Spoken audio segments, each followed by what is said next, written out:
Welcome. Netanyahu makes third White House visit for a year, aimed Gaza ceasefire. US President Donald Trump has said that he thinks the talks to end the war in Gaza have been ongoing very well, as he hosted Israel Prime Minister Benjamin Netanyahu in Washington, D.C.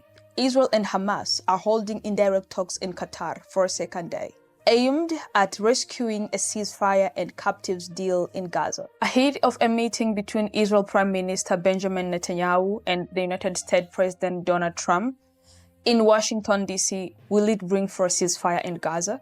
This is G&I News Update, and I'm Veronica Lemo. The latest round of negotiation on the war in Gaza began on Sunday in Doha, aiming to broker a deal on a truce and release the captives in exchange of Palestinian prisoners. The US president has said that the deal could be reached this week.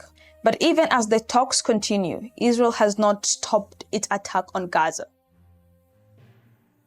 On Monday, Israel forces killed at least 61 Palestinians in airstrike. That include at least 3 Palestinians killed near Gaza Humanitarian Foundation Aid Distribution Center north of Rafah, in the southern Gaza Strip. But before departing for the US on Sunday, Netanyahu said that Israel negotiations were given clear instruction to achieve a ceasefire under condition that Israel has accepted.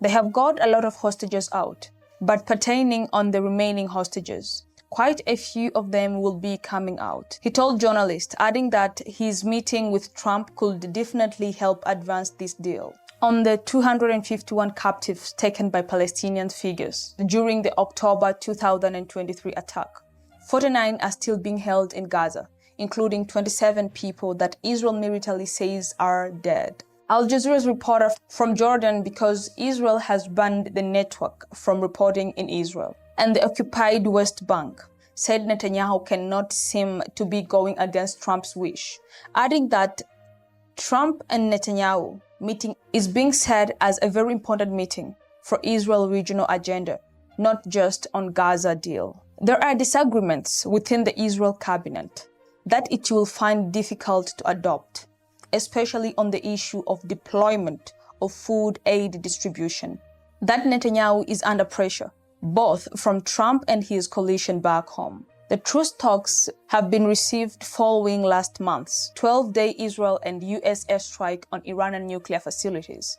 US-backed proposal for 60-day ceasefire, perhaps, and the release of captives, Israel troop withdrawal from parts of Gaza, and discussions of ending the war entirely. Concluding the war have been the main striking point in the past rounds of talks, with Hamas and demanding a full end of conflict in return for releasing all captives, and Israel insisting it would fight until Hamas is dismantled. On Monday's remarks, Trump was asked by journalists what was preventing a peace deal in Gaza. He said he don't think there is a holdup. He thinks things are going on very well. Both leaders are asked about the potential plans to relocate Palestinians, with Trump saying he has no cooperation from countries neighboring Israel. Netanyahu, meanwhile, said he was working with the US on finding countries that will give Palestinians better future. If people want to stay, they can stay. But if they don't want to stay, they can leave. They should be able to leave, Netanyahu said that. The Palestinian presidency has previously rejected plan to relocate Palestinians and pointed out it would violate international law. Netanyahu also appeared to play down protests of a full Palestinian statehood, saying that Israel will always keep security control over Gaza Strip. Now people will say it's not a complete state. It's not a state. We don't care, Netanyahu said. At the meeting, the Israel PM also said he had nominated Trump for the Nobel Peace Prize. The president has already realized great opportunities. He forged the Abraham Accords. He's forging peace as we speak, in one country, in one region after the other. So I want to present to you, Mr. President, the letter I sent to the Nobel Prize Committee. It's nominating you for the Peace Prize, which is well deserved, and you should get it. Thank you very much. This I didn't know. Wow. Thank you very much. Coming from you in particular, this is very meaningful. Thank you very much, baby. Thank you. Thank you for everything you're doing. Thank you. Reportedly, a long-held goal for the US president. Trump has previously said that he would be very firm with Netanyahu about ending the war and indicated that they will deal with it this week. The White House initially said it would not make a meeting between two leaders open to the media, with officers describing it as a private dinner during which Trump would prioritize to push for an end for the war between Gaza and Israel and to return all hostages. Israel will be required to release an unknown number of Palestinian prisoners and withdraw from parts of Gaza, where it now controls about 2/3 of the territory. Obstacles to deal remains insignificant. Eyes are open to see whether Trump would give a written guarantee that a proposed 60-day ceasefire would be extended so long as negotiations continue. They simply don't know of Hamas's key demand and stumbling blocks in the current negotiation, and if Trump can achieve the breakthrough with the Israel leaders. As Netanyahu visited the White House for a third time since Trump returned to the power nearly 6 months ago, but the leaders are meeting for the first time since the US joined Israel's attack on Iranian nuclear sites, and then brokered a ceasefire between Israel and Iran. There is a strong sense that the recent 12-day war has created more favorable circumstances to end the Gaza war. Witkoff said at Monday's dinner that the US meeting with Iran would take place in the next week. Trump also said he would like to lift sanctions on Islamic Republic at some point.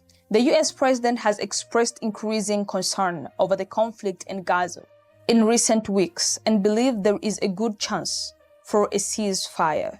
While a White House spokesman, Caroline Leavitt, said it was Trump's utmost priority to end the war in Gaza and that they wanted Hamas to agree to the 60-day deal right now. Some of Netanyahu's headline coalition partners oppose ending the fight, but with Israel having become increasingly aware of 21-month-old war, this government is expected to back a ceasefire. Since Hamas' October 2023 attack and the subsequently Israel offensive in Gaza, they have been captives freed in exchange of Palestinian prisoners and Israel custody.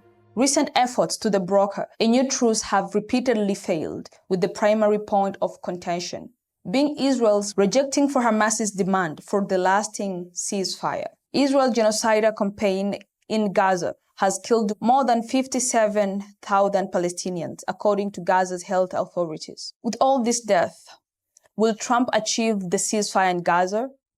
Will even Hamas accept the condition of this ceasefire? This is GNI News Update. Kindly don't forget to subscribe, like, share, and comment for more updates. And I remain Veronica Limo.